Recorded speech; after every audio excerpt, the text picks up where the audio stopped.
Just under a year ago, Young Thug Gunna and 26 other members of YSL were indicted on state of Georgia RICO charges. YSL is a gang facing 65 charges, with Young Thug being indicted on 8 of those 65, such as allegations of murder and armed robbery, and the lead organizer of illegal street gang activity. The district attorney in this case, Fannie Willis, has made it crystal clear that she plans on painting Young Thug as a scapegoat for all the crime in Atlanta, looking to send a message to those in the streets by giving him a lengthy prison sentence. The most notorious involvement that the prosecutor is trying to connect to Young Thug is the murder of Donovan Thomas, aka Peanut, a member of YF and Lucci's crew. It's well known that the line of beef between Young Thug and YSL, and YF and Lucci's crew, YFN, that resulted in many deaths. The feds are alleging that Young Thug rented a car that was used in the murder of rival gang member Donovan Thomas, which is a major criteria of the RICO charge, as petty crimes and repeated illegal acts of violence such as murder is exactly what the state needs to convict him. Through this RICO indictment, the feds have made it very clear they view Young Thug as a drug kingpin, essentially the shot caller. The Young Thug RICO trial began on January 9th this year, and they are still performing motion hearings as they're not fully ready to begin trial. Gunna and his right-hand man took a plea deal for a racketeering conspiracy charge that would maximum give him 5 years if he was convicted, as they didn't have any relevant evidence against him. When Gunna copped out on a plea deal, many people viewed him as a traitor, as he left Young Thug, the person who made him a millionaire and provided him so many opportunities, behind. The initial release of Gunna had hip-hop fans excited, as we thought since Gunna was coming home, maybe Thug was getting out soon. However, this was far from the truth. When Gunna was released, the whole world saw the video of him dry snitching on Young Thug.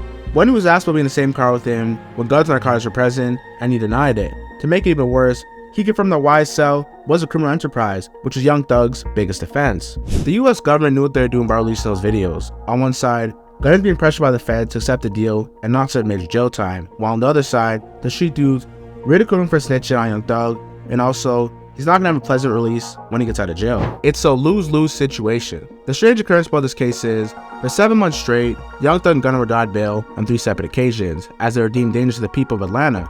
But all of a sudden, as Christmas is approaching, they let Gunna go home for the holidays. My reasoning behind this is, they want to exhaust Gunna, they release him when it's least convenient. As Kanye West once said, people weren't really with you, they was part-time. People switch up when it's wartime. Let's take a deep look into all the 8 charges that Young Thug is facing. Count 1 is conspiracy to violate the Racketeer Influence and Corrupt Act, the RICO Act, from January 24, 2013 to May 2022, the day everyone was arrested, showing that Young Thug was being watched by the feds for almost 10 years, trying to get him caught up in some illegal activity. Count 56-57, Jeffrey Williams, aka Young Thug, aka Slime, indicted on 2 counts of participation in criminal street gang activity, directly, indirectly engaging in murder, aggravated assault with a deadly weapon, armed robbery, hijacking a motor vehicle, sale of marijuana, possession of marijuana with intent to distribute, theft by receiving a firearm, and possession of a weapon by a convicted felon. The compelling aspect of RICO cases is, the charges by themselves aren't that wild, but when you group all the charges together, such as murder, hijacking of a motor vehicle, possession of codeine and cocaine with intent to distribute, it begins to build a solid case. Count 58 and 59, Lil Duke, Yeah Gotti, Young Thug aka Slime, indicted on 2 counts of violation of the Georgia Controlled Substance Act, with possession of marijuana with intent to distribute, the same charge in count 59, with just possession of codeine with intent to distribute. Counts 58 and 59 don't seem like Class A type felonies, but with the other indictments of low-ranking gang members, it helps build the case for RICO. The biggest issue hip-hop fans have is the attack on rap music violating their freedom of speech. Using a list from certain songs such as Bad Boy featuring Juice WRLD, where Young Thug said, "I shot at his mommy, now you no longer mention me," referring to YF and Lucci's mother's house getting shot up.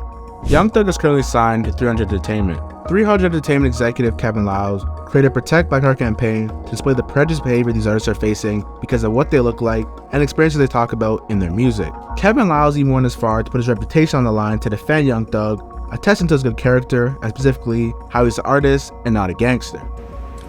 And for the life of me, I don't understand why I have to testify the good that hip hop has done around the world. I've also started a company with Jeffrey called Young Stoner Life.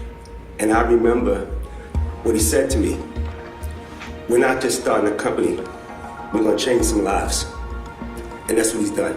And he's definitely changed mine. Young Thug has not been offered any plea deal, so he must take this case to trial. Well, like Boosie said on Vlad TV, it's hard to shake a crate with 28 eggs and hope none of them don't crack. Currently, we're 3 months into the trial, with not much progress being made. The 3 other counts he is facing is count 60, possession of cocaine, violating the Georgia Controlled Substance Act.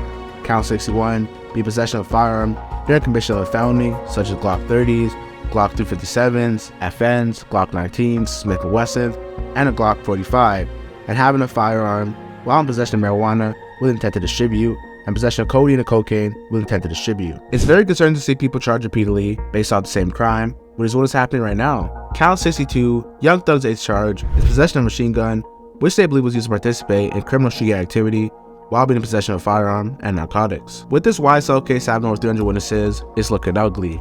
Multiple artists, other than Gunna such as Walter Murphy, co-leader of YSL, Slime Shotty Lil Duke, and Unfunk, Young Thug's blood younger brother, have all copped out. And Gunna tried to reduce his heavy slander when he was leaving prison. It sent out a very controversial message. When I became affiliated with YSL in 2016, I did not consider it a gang, more like a group of people from Metro Atlanta who had common interests and artistic aspirations. My focus of YSL was entertainment. Rap artists who wrote and performed music that exaggerated and glorified urban life in the black community. While I have agreed to always be truthful, I want to make it perfectly clear I have not made any statements, have not been interviewed, have not cooperated, and have not agreed to testify or be a witness for or against any party in this case. I have absolutely no intent of being involved in this trial in any way. Many people view Gunna as a snitch. It's either you speak up and cooperate or stay quiet and do your time. There's no in between, which is what many people feel he's balancing on. They ratting with respect, bro. We don't even tell our elders yes ma'am no more like that no more, bro. You don't hear people saying yes ma'am like they usually do. But you tell a fucking prosecutor yes ma'am. That made it even worse. Now Tekashi 69 has been dying to pass the snitch toward to someone else, and when Gunna took that plea deal and made YSL was a gang, he was liberated. He wanted Gunna to be bashed and to be slandered on the same level as him. However, this never happened because people actually love Gunna, which goes to show that it's not necessarily about being right, but it's about being liked. While on a DJ Academics live stream, 69 went on a rant, talked about the whole situation. My situation, everything is broadcasted, everything is there for the public to see. From the video of the kidnapping, from the wiretaps, to how grimy niggas was, right? These niggas I took care of, these niggas who really didn't have nothing before they met me. With the Gunna situation, his shit is really worse because this is a nigga who put him on. Like, this is a nigga who really put him under the wing. You know what I mean? So there's no reason, there was no reasoning to plea out. You would have been more gangster holding it down till your man copped out, or till your man figured it out, because you wasn't fighting no real charges. You know what I mean? And your man put you on. Why you rushing to go home so bad? Wait till your man figure it out, right? Right? Now, crime is caused by society. Nobody's born a criminal. And Atlanta journalist George Scheide, who's been covering the whole YSL trial, spoke about rappers glorify their street life and the reward they seek for living a life of crime. So all these guys are angling for contracts, like they want to get signed. Like that's their ticket out. Can I get signed so I have to live in this crappy trap house in North Hairston? They have legs in order to pay the rent. Like, can I get signed? And every signal the music industry is giving, well, you gotta be real. Like, you have to be authentic.